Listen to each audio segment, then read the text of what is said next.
예, 안녕하십니까. 정 본부장입니다. 오늘은 영화 얘기를 좀 하려고 합니다. 라스트 제다이라는 영화 혹시 보셨습니까? 조 팀장, 라스트 제다이 맞나요? 네, 저번에 퇴근하고 시사회 당첨돼서 봤어요. 어땠어요? 재미없었어요. 졸았어요. 왜 줄었을까요? 우리는 되게 재밌는 영화라고 기대가 되는데. 일단 스타워즈 시리즈를 처음부터 안 봐서 스토리 이해가 부족한 것도 있었고, 제가 시사회 당첨이다 보니까 롯데 월드타워에 있는 정말 큰 상영관에 갔는데 D열에 앉았거든요.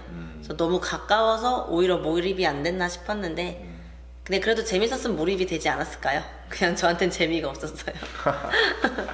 스타워즈 시리즈 저희 때는 너무나 열광적으로 봤던 영화 컨텐츠고, 또 거기에 있는 캐릭터들 다들 다 사람들이 너무 좋아했던 캐릭터라 이번 라스트 제다이 상당히 기대를 했는데, 예, 조 팀장이 재미없었다는 결론을 냈습니다.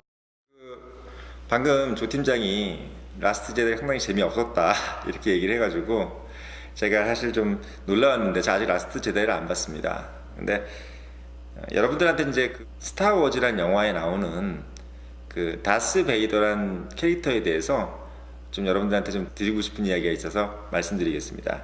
사실 라스트 제다이가 재미없는 이유도 다스 베이더가 나오지 않는 것이 가장 큰 것이 아닌가라는 생각이 들 정도로, 스타워즈 시리즈는 다스 베이더의 출생부터 그리고 사망, 그리고 지금은 이제 다스 베이더를 자칭 후계하는 카일로 렌이 지금 이제 출연을 하고 있는데, 모두 다 다스 베이더의 잔상들. 그래서 결국은 스타워즈는 다스 베이더의 1스택이다라고 얘기할 정도로 다스 베이더는 스타워즈에서 빠질 수 없는 캐릭터입니다. 사실 이 얘기를 누가 했냐면 조지 루카스 감독이 이미 했어요. 그래서 스타워즈라는 컨텐츠에서 가장 중요한 캐릭터는 바로 다스 베이더 이 한 명이죠. 사실 다스 베이더가 왜 재밌냐면요, 여러분들이 알고 있는 혹시 오이디푸스 왕이라는 게 있죠. 오이디푸스 왕이 어떤 사람이냐면, 그리스 비극에 나오는 오이디푸스 왕 있죠. 가장 우수한 자로 선택이 돼서 가장 저주받은 자가 바로 이제 오이디푸스 왕에 대한 정의입니다.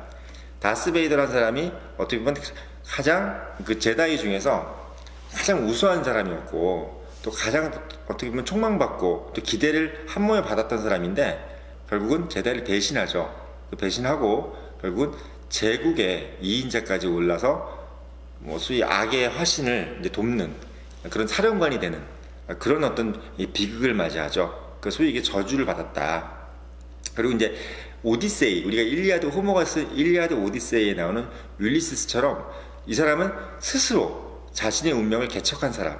말하자면 이 사람이 원래 처음에 에피소드 1에서 나온 얘기지만, 이 사람은 원래 노예 소년에서 시작을 해요. 그러니까 상당히 그 어려운 환경에서 소년 시절을 보냅니다. 그러면서 억적같이 열심히 사는, 자기 운명을 스스로 개척하는 그런 어떤 캐릭터. 그래서 어떻게 보면 높은 자리까지 올라가는 그런 캐릭터죠. 그래서 일리아드 오디세이에 나오는 율리시스처럼 신을 거부하고, 그러니까 율리시스가 이제 신을 거부하고 인간을 선택했죠. 그게서는 왜? 자기는 스스로 빛나고 싶은 자가 되고 싶다. 그래서 자기 운명을 내가 개척하고 싶다. 이런 어떤 캐릭터인데, 다스 베이더가 그런 캐릭터를 지금 구현해내고 있는 거죠.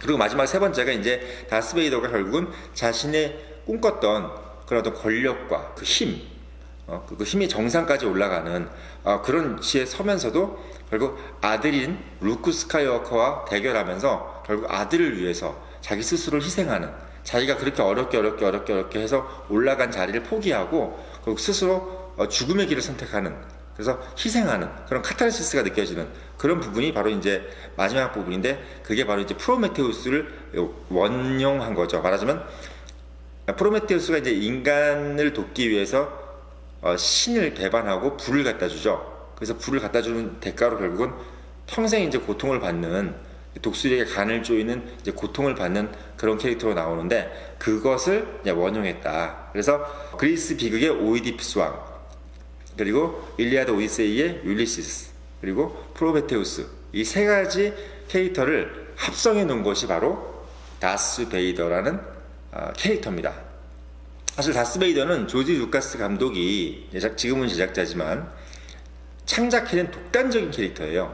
상당히 어떻게 보면 복합적이고, 그래서 조지 루카스라는 분이 되게 대단하신 게 뭐냐면 어마어마하게 방대한 독서량이 느껴지는, 그러니까 이분이 만약에 그런 어떤 고전을 읽지 않고 어떤 그런 어떤 사색을 하지 않았다면 절대로 다스 베이더라는 캐릭터를 만들어내지 못했을 겁니다. 물론 결론적으로 봤을 때 이 영화의 극에서는 악의 화신으로 나오지만 이 사람이 악의 화신이 되어가기까지의 과정과 그리고 악의 화신으로서 자기가 희생하는, 다시 아버지의 모습으로 돌아오죠. 그러니까 가면을, 마지막 장면에서 이제 가면을 벗고 I'm your father라고 그러지 않습니까? 나는 너의 아버지다. 이제 루크 스카이워커한테 얘기를 하면서 이제 죽는 모습. 그러니까 결국은 악의 화신에서 다시 인간의 모습으로 돌아오는 그런 모습들이 너무나 어떻게 보면 대중들한테는 공감이 가는 모습이었기 때문에 어마어마하게 흥행을 거둘 수밖에 없는 그런 캐릭터였던 겁니다. 그래서 지금 이제 그 에피소드 7, 그리고 지금 이제 이번에 라스트 제다이 같은 경우도 이제 결국은 에피소드 8이죠. 마지막 두 편은 다스 베이더가 없이 다스 베이더를 후계하는, 그러니까 자칭 후계자라고 하는 아까 말씀드렸던 카일로 렌이라는 어떤 캐릭터가 지금 이어가고 있는데, 역시나 그 전편에 갖고 있었던 다스 베이더가 갖고 있던 그 어마어마한 아우라, 그 다스 베이더가 갖고 있던 초년부터 말년까지의 그 통과 의례가 만들어주는 인간에 대한 어떤 그 공감, 그리고 어떤 그런 카타르시스를 전달해주지 못하는 거예요. 그래서 다스 베이더가 없는 스타워즈가 재미가 없는 겁니다. 그래서 카일로 렌이 뭐 연기를 못하고 그런 게 아니라 그 자체 캐릭터가 주는 그 영향력이 어마어마하게 큰 거예요. 왜? 아까도 말씀드렸지만 그 캐릭터가 모든 것들을 다 포함하고 있기 때문이다. 그래서 대중들은 그것을 공감할 수밖에 없다. 흙수저에서 금수저가 되는 거, 그리고 사랑을 위해서 악을 선택하고, 그리고 권력의 정점에서 자식을 위해서 스스로 희생하는, 말하자면 인간이 갖고 있는 모든 모습을 다 가지고 있는, 인간이 동경하는 그리고 공감하는 그 모든 모습을 다 가지고 있는 캐릭터가 다스 베이더라는 캐릭터입니다.